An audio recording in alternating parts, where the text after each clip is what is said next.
नमस्कार दोस्तों। आज की कहानी है कंकाल। जिस कमरे के अंदर हम तीनों बचपन के साथ ही सोते थे, उसके बराबर के कमरे की दीवार पर एक नरकंकाल टंगा हुआ था।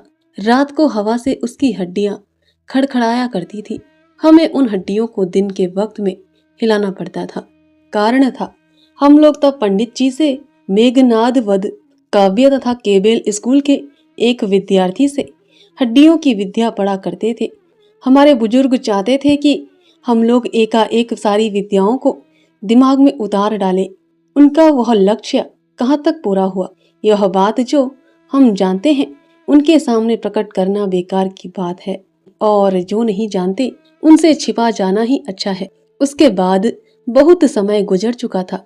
इस बीच में उस घर के कंकाल और हम लोगों के मस्तिष्क से हड्डियों की विद्या निकलकर न जाने कहाँ चली गई, कुछ पता नहीं लग सका।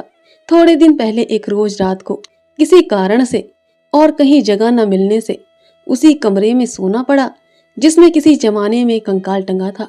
आदत न होने की वजह से मुझे नींद नहीं आई। करवट बदलते बदलते गिरिजा की घड़ी में बड़े बड़े घंटे लगभग सभी बज गए। इतने में घर के एक कोने में जो तेल का चिराग जल रहा था, वह भी 5-1 मिनट बुत बुत करके बिल्कुल बुझ गया। इसके कुछ पहले हमारे घर में 2-1 मौतें हो चुकी थी। इसी से इस दिए के बुझते ही मौत की याद आ गई। पता चला यह जो आधी रात के समय एक दिए की लौ घने अंधेरे में बिला गई। प्रकृति के लिए जैसी यह है, वैसी मनुष्य की छोटी छोटी प्राण शिखाएं हैं, जो कभी दिन में कभी रात में अचानक बुझकर हमारी याद से हमेशा के लिए मिट जाती हैं।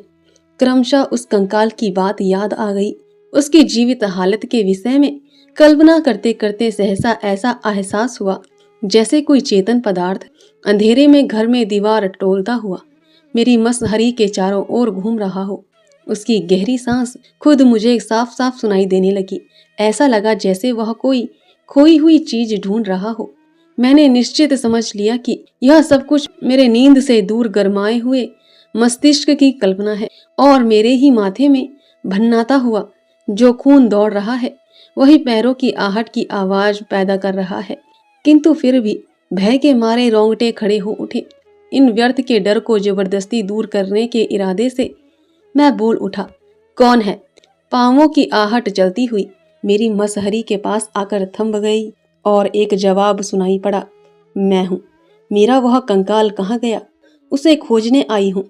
मैंने सोचा कि अपनी काल्पनिक रचना के आगे डरना डराना कुछ मायने नहीं रखता, और गावत किए से जोर से चिपटकर मैंने हमेशा के परिचित की तरह सहज स्वर में कहा, वाह, आधी रात के वक्त काम तो खूब ढूंढ निकाला है। अब उस कंकाल से तुम्हें मतलब?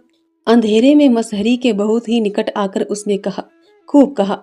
अरे मेरी छाती की हड्डियां तो उसी में थी। मेरा 26 साल का यौवन तो उसी के चारों तरफ फूल की तरह खिला हुआ था। फिर अब उसको एक बार देखने की तबीयत नहीं होती। मैंने उसी समय कहा, हाँ बात तो ठीक है, तो तुम बूढ़े जाओ, मैं जरा सोने की कोशिश करूं। उसने कहा, तुम अकेले ही हो? क्यों? तो जरा बैठ जाऊं, आज जरा गपशप होने दो। आज से 35 वर्ष पहले मैं भी आदमियों के पास बैठकर आदमियों की तरह की गपशप किया करती थी। ये 35 वर्ष मैंने सिर्फ शमशान की वीरान हवा में हूं हूं करते हुए बिताए हैं। आज तुम्हारे निकट बैठकर और एक बार आदमियों की तरह गपशप कर लूं। मुझे ऐसा लगा जैसे वह मसहरी के समीप आकर बैठ गई, और कोई चारा न देख मैंने जरा उत्साह के साथ ही कहा, हाँ यह ठीक है, ऐसा कोई किस्सा छेड़ो जिससे तबीयत खुश हो जाए। उसने कहा, सबसे बढ़कर मजे का किस्सा सुनना चाहते हो तो मैं अपनी जीवन की कहानी सुनाती हूँ। सुनो। गिरिजा घर की घंटी में टन टन 2 बजे। वह कहने लगी, जब मैं इंसान थी और छोटी थी, तब एक व्यक्ति से मैं यम की तरह डरती थी। वे थे मेरे पति।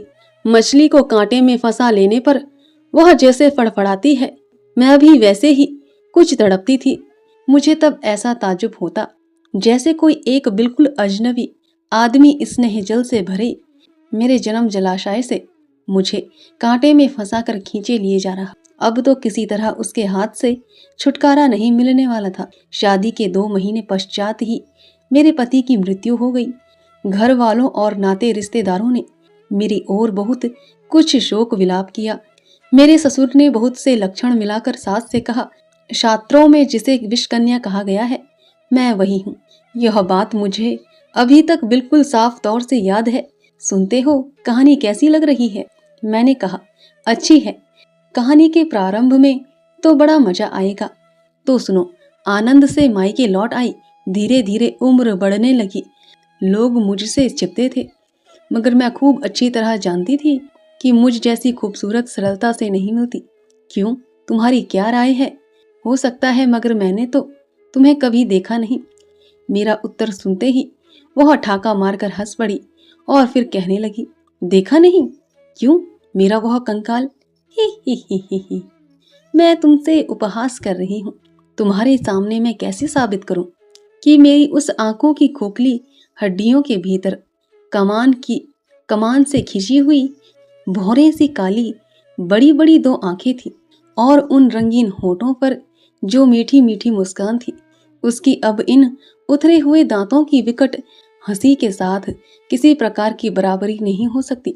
मैं कैसे बताऊं कि इनी गिनी लंबी सूखी हड्डियों के ऊपर इतना सुडौलपन था, और यौवन की इतनी मुश्किल कोमल सुघड़ पूर्णता खिलती रहती थी कि तुमसे कहने में मुझे हंसी आती है और गुस्सा भी। मेरे उस शरीर के कंकाल से हड्डियों की विद्या सीखी जा सकती है, यह बात उस समय में बड़े बड़े डॉक्टरों के दिमाग में भी न आती थी। मुझे खूब याद है, एक डॉक्टर ने अपने एक खास दोस्त से मुझे कनक चंपा उपाधि दी थी। उसका अर्थ यह था कि संसार के और सब आदमी हड्डियों की विद्या और जिस्म के तत्व के उदाहरण बन सकते हैं, किंतु मैं ही सिर्फ एक ऐसी हूँ कि जिसे खुशबूदार सुंदर फूल के अलावा और कुछ भी नहीं कहा जा सकता। कनक चंपा के अंदर क्या कोई कंकाल होता है? मैं जब चलती तो मुझे ऐसा लगता जैसे हीरे को हिलाने से उसके चारों ओर उजाला चमचमाता है।